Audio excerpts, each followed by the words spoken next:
Di sebuah desa kecil yang tenang, ada kelompok arisan ibu-ibu yang selalu bertemu setiap bulan. Arisan ini bukan hanya soal menabung, tapi juga ajang berkumpul dan saling berbagi cerita gosip terbaru.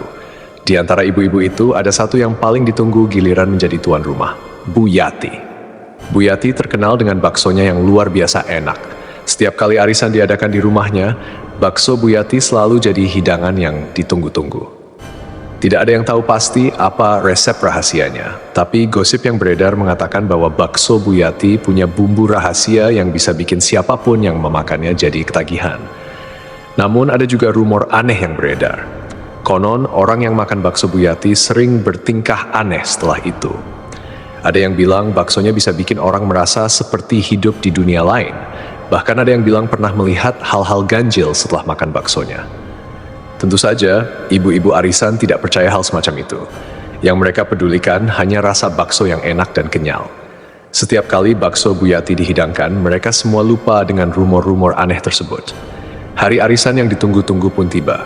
Rumah Bu Yati penuh dengan suara tawa dan obrolan para ibu-ibu. Mereka seperti biasa membicarakan gosip terbaru tentang tetangga, anak-anak mereka, dan hal-hal sepele lainnya. Namun, semua itu hanyalah pemanasan. Yang benar-benar mereka tunggu adalah saat Bu Yati menghidangkan bakso legendarisnya. Akhirnya, setelah beberapa jam ngobrol, Bu Yati muncul dari dapur membawa sepanci besar bakso.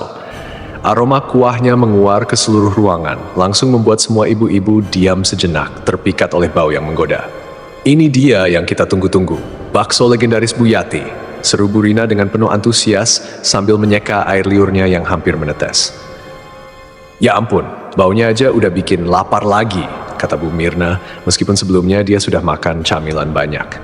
Bu Yati tersenyum bangga sambil menyendokkan bakso ke mangkuk para tamunya.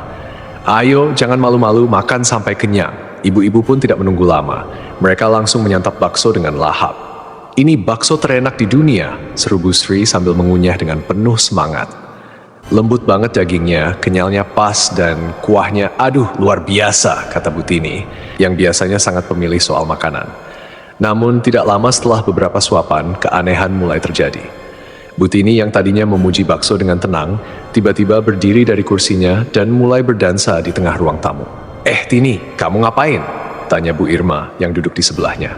"Goyang dong, aku kayak dengar musik yang asik banget di kepala. Ayo semua ikut goyang," jawab Bu Tini sambil menggoyangkan pinggulnya seperti di acara dangdut, padahal tidak ada musik yang terdengar. Ibu-ibu lain tertawa keras mengira Bu Tini sedang bercanda. Namun mereka mulai merasa aneh ketika Bu Sri yang duduk di sudut ruangan tiba-tiba berbicara dengan seseorang yang tidak terlihat. "Sini duduk sebelah aku, mau bakso juga?" "Tenang aja, nanti aku ambilin mangkuknya," kata Bu Sri sambil menatap kursi kosong di sebelahnya. "Bu Sri, kamu ngomong sama siapa?" tanya Bu Yati, merasa mulai ada yang tidak beres. Dengan wajah serius, Bu Sri menjawab, "Ini teman aku dari masa kecil. Dulu kami sering main bareng, tapi sekarang dia tinggal di alam lain. Dia datang karena kangen bakso, jadi aku ajak dia makan." Suasana di ruangan tiba berubah tegang. Ibu-ibu yang tadinya tertawa, kini mulai saling memandang, bingung antara ingin tertawa atau merasa takut. Namun, belum ada yang berhenti makan bakso, karena meskipun aneh, baksonya memang benar-benar enak. Jangan-jangan ini gara-gara baksonya," bisik Bu Rina dengan kening berkerut sambil menatap mangkuk baksonya. "Bakso enak ini kok.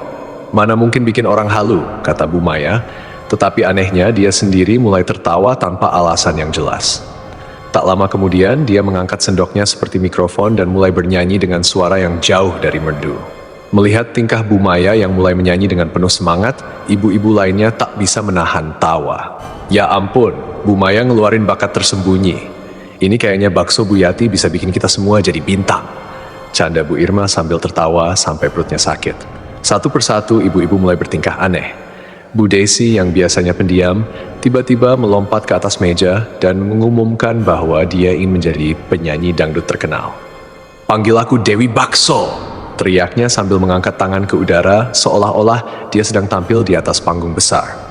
Sementara itu, Bu Lina yang biasanya paling anggun dan menjaga image, tiba-tiba mengajak semua ibu-ibu bermain petak umpet. Ayo, kita main petak umpet. Yang kalah harus bikin bakso buat satu desa," teriaknya penuh semangat. Kekacauan terus berlanjut. Bu Mirna yang tadinya duduk dengan tenang, sekarang mulai berjalan-jalan di sekitar ruangan dengan gerakan aneh, seolah-olah dia sedang mengikuti pemandu tak terlihat. "Aku lagi tur keliling dunia nih. Lihat, ini Menara Eiffel," katanya sambil menunjuk dinding ruang tamu. Di tengah kekonyolan yang semakin menjadi-jadi, Bu Yati mulai merasa panik. Dia berdiri di tengah ruangan, berusaha menenangkan ibu-ibu yang mulai kehilangan akal. Tenang semuanya. Ini bakso biasa kok, nggak ada yang aneh sama baksonya. Bumbu rahasia aku cuma, MSG sedikit lebih banyak daripada biasanya. Ibu-ibu yang mendengar itu malah tertawa lebih keras. "Sedikit lebih banyak, itu bukan MSG, Bu. Itu udah dosis buat bikin kita semua ngelantur," kata Bu Rina sambil terpingkal-pingkal. "Kayak gini rasanya overdosis MSG." Bu Mirna menimpali sambil memegangi perutnya yang sakit karena tertawa. Walaupun hari itu penuh dengan keanehan dan kekacauan, tidak ada yang benar-benar takut atau marah. Malah, mereka semua setuju bahwa arisan kali ini adalah yang paling seru dan tidak terlupakan. Bahkan saat mereka akhirnya pulang, ibu-ibu masih tertawa-tawa mengingat tingkah konyol masing-masing. Anehnya, meskipun sudah tahu bumbu rahasia Bu Yati yang membuat mereka bertingkah aneh, tidak ada satupun yang menolak ketika Bu Yati menawarkan untuk membuat bakso lagi di arisan berikutnya. "Bakso Bu Yati memang bikin gila, tapi gila seru," ujar Bu Maya sambil tertawa. Dan benar saja di arisan bulan depan, mereka semua kembali dengan semangat, siap untuk mencicipi bakso Bu Yati yang sekali lagi akan membuat mereka tertawa tanpa henti.